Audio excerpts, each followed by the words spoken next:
नमस्कार, आप सभी का स्वागत है। उत्तर प्रदेश की राजनीति से एक बड़ी खबर सामने आ रही है और ये बड़ी खबर है आज़म खान के बेटे अब्दुल्ला आज़म को लेकर। दरअसल एक बड़ा फैसला कोर्ट ने सुनाया है और कोर्ट ने क्या कहा है, 2 पासपोर्ट मामले में सुनाई गई उनकी 7 साल की सज़ा को रद्द कर दिया गया है। जी हाँ, अपने आप में बड़ी खबर है कि 2 पासपोर्ट मामले में सुनाई गई 7 साल की सज़ा को एमपी एमएलए सेशन कोर्ट ने रद्द कर दिया है। कोर्ट ने अब्दुल्ला आज़म की ओर से दाखिल अपील स्वीकार करते हुए ये फैसला सुनाया है। अपने आप में बड़ी खबर है क्योंकि अब्दुल्ला आज़म को लेकर लगातार ये चर्चा थी कि क्या उनकी राजनीति पर यहाँ पर अब स्टॉप लगता हुआ दिखाई पड़ता है, क्या उनकी राजनीति अब एक तरीके से यहाँ पर जो है स्टॉप हो जाएगी, ख़त्म हो जाएगी, यहीं पर रुक जाएगी। लेकिन जिस तरह से कोर्ट ने अब ये सज़ा को रद्द किया है उसको लेकर कई तरह की अब बातें सामने आ रही हैं कि क्या यहाँ से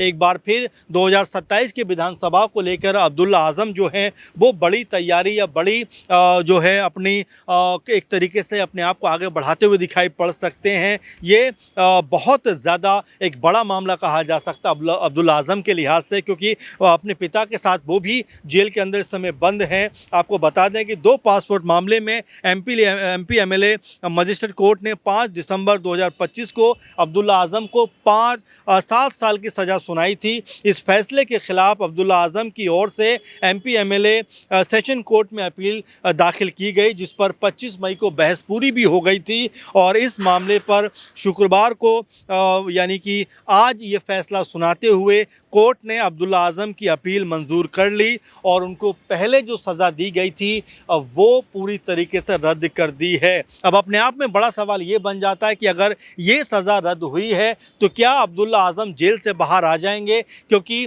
जिस तरह से इस सज़ा का कह सकते हैं कि जो 7 साल की सज़ा थी वो रद्द की गई है, उसके बाद तमाम जो लोग हैं वो यही सोचते हुए दिखाई पड़ते हैं कि अब अब्दुल्ला आज़म बाहर आ जाएंगे। संभावना तो ये है, लेकिन फ़िलहाल उनके ऊपर कुछ और मामले भी चल रहे हैं और इसकी वजह से अभी जेल से आने का उनका रास्ता साफ नहीं है और अभी कई मामलों पे सुप्रीम कोर्ट में भी सुनवाई चल रही है। तो इसीलिए अब्दुल्ला आज़म इस सज़ा के रद्द होने के बावजूद जेल से बाहर नहीं आएंगे। लेकिन एक उम्मीद ज़रूर जाग गई है। जो सपा समर्थक हैं, जो अब्दुल्ला आज़म और आज़म खान के समर्थक हैं, रामपुर में जो सपा के तमाम कार्यकर्ता हैं, उनके बीच में एक उम्मीद तो जागी है कि अब्दुल्ला आज़म की अगर सज़ा पे रोक लगी है, रद्द हुई है, तो कई और मामले जो उनके खिलाफ हैं उसमें भी उनको राहत मिलती हुई दिखाई पड़ेगी। लेकिन आपको बता दें कि पूरा मामला था क्या। दरअसल बीजेपी विधायक जो थे आकाश सक्सेना, उन्होंने 30 जुलाई 2019 को रामपुर के सिविल लाइंस थाने में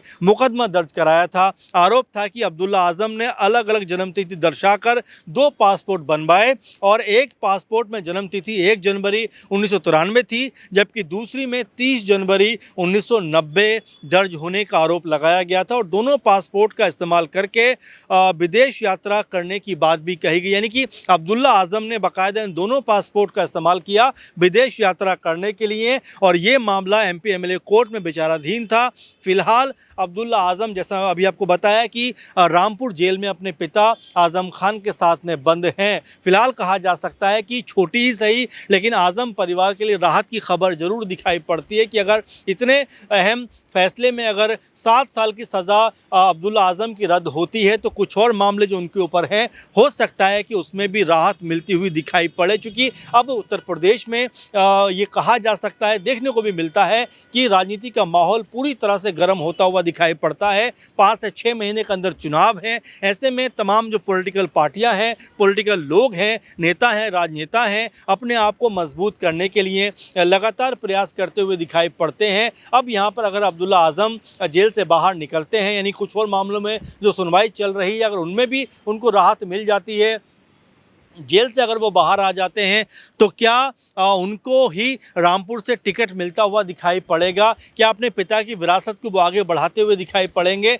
और क्या अभी भी वो सपा के सबसे विश्वसनीय चेहरों में से एक हैं? क्योंकि कई दफ़ा इस बात को लेकर भी आवाज़ें बुलंद हो चुकी हैं कि सपा ने वो साथ आज़म परिवार का नहीं दिया जो साथ दिया जाना चाहिए था। यानी कई मोर्चों पर ऐसा लगा जहाँ पर सपा जो है अब्दुल्ला आज़म, आज़म खान उनके लिए अपनी आवाज़ आवाज़ों को बुलंद कर सकते थे, लेकिन उस लेवल पे वो आवाज़ें बुलंद की नहीं गई। कई नेताओं ने भी इस बात का जिक्र कर दिया कि आज़म परिवार के लिए अखिलेश यादव को ज़ोरदार पहल करनी चाहिए थी, ज़ोरदार तरीके से अपनी आवाज़ को बुलंद करना चाहिए था, लेकिन वैसा कुछ देखने को नहीं मिला। यानी कि जो माहौल बनना चाहिए था आज़म खान के पक्ष में, क्योंकि आज़म खान लगातार 30-40 साल से रामपुर की राजनीति का सबसे मजबूत और बड़ा चेहरा है। 10 से 11 बार वो एमएलए रह चुके हैं, सांसद रह चुके हैं, कई दफ़ा मंत्री रह चुके हैं। तो ऐसे में उनकी राजनीति इतनी मजबूत पकड़ है और सपा के संस्थापक लोगों में से वो एक हैं, तो जाहिर बात है कि उनके लिए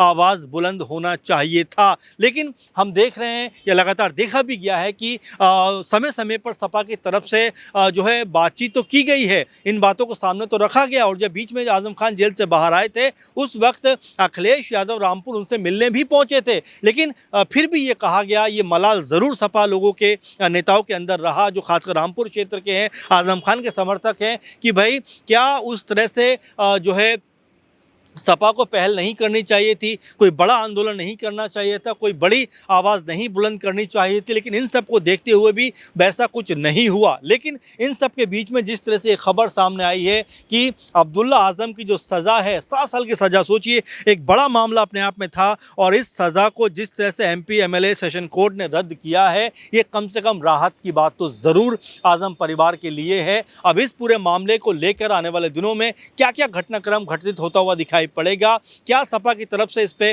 प्रतिक्रिया दी जाएगी, क्योंकि इससे पहले भी हमने देखा कई बार कि जिस तरह से सोशल मीडिया के ज़रिए भी पूरी तरीके से आज़म परिवार को, आज़म खान को सपा की तरफ से सपोर्ट नहीं मिला। तो क्या अब ये मानकर चला जाए कि अगर अब्दुल्ला आज़म की जो है जेल से रिहाई होती है, तो क्या वो सपा के टिकट पर ही चुनाव लड़ेंगे, या कोई दूसरी पार्टी में भी उनको जाते हुए देखा जा सकता है? क्योंकि कई दफ़ा ये देखा गया है कि आपस में जो तनाव है वो भी देखने को मिलता है। कई बार ये भी देखा गया है कि सपा ने आज़म खान के कहने के बावजूद भी दूसरे लोगों को टिकट दिया है, और इस बात को लेकर भी आज़म खान अंदर से ज़रूर पीड़ित दिखाई पड़े। एक इंटरव्यू में तो उनकी आंखों से आंसू छलक पड़े थे, जो ये बताता है कि उनके मन में जो दर्द है वो कहीं ना कहीं इस बात को लेकर भी है कि उनके अपनों ने ही उनको मजबूत तरीके से थामे नहीं रखा, मजबूत तरीके से पकड़ नहीं बनाई, इसीलिए उनके मन में कहीं ना कहीं अभी भी वो दर्द है। लेकिन बड़ा सवाल अपने आप में ये बनता है कि अगर मान लीजिए अब्दुल्ला आज़म जेल से रिहा होते हैं, अगर आज़म खान भी जेल से रिहा होते हैं,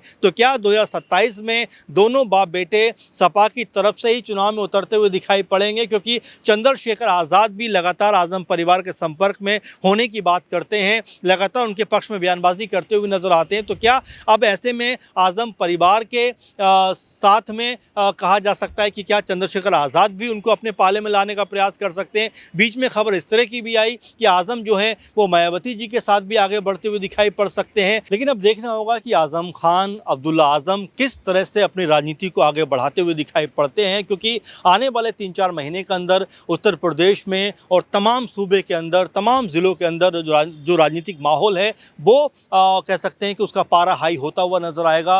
राजनीति जो है वो अपने चरम सीमा पर दिखाई देगी, क्योंकि सभी दल, सभी पार्टियां, सभी राजनेता और नेता अपने लिए एक माहौल बनाने का प्रयास करेंगे। ऐसे में अब्दुल्ला आज़म अगर जेल से बाहर आते हैं तो किस तरह से उनकी राजनीति आगे बढ़ेगी, आज़म खान अगर जेल से बाहर आते हैं तो किस तरह से उनकी राजनीति की जो पारी है वो यहाँ से आगे बढ़ती हुई दिखाई पड़ेगी। तो फिलहाल इस प्रोग्राम में इतना ही। अब्दुल्ला आज़म को लेकर आप क्या सोचते हैं कि आने वाले दिनों में क्या वो जेल से जल्दी बाहर आ सकते हैं, और जेल से बाहर आते हैं तो किस पार्टी के साथ में वो अपनी राजनीति जो पारी है या जो राजनीति सियासत है उसको आगे बढ़ाते हुए दिखाई पड़ेंगे? फिलहाल के प्रोग्राम में इतना ही। आप लगातार बने रहें। धन्यवाद।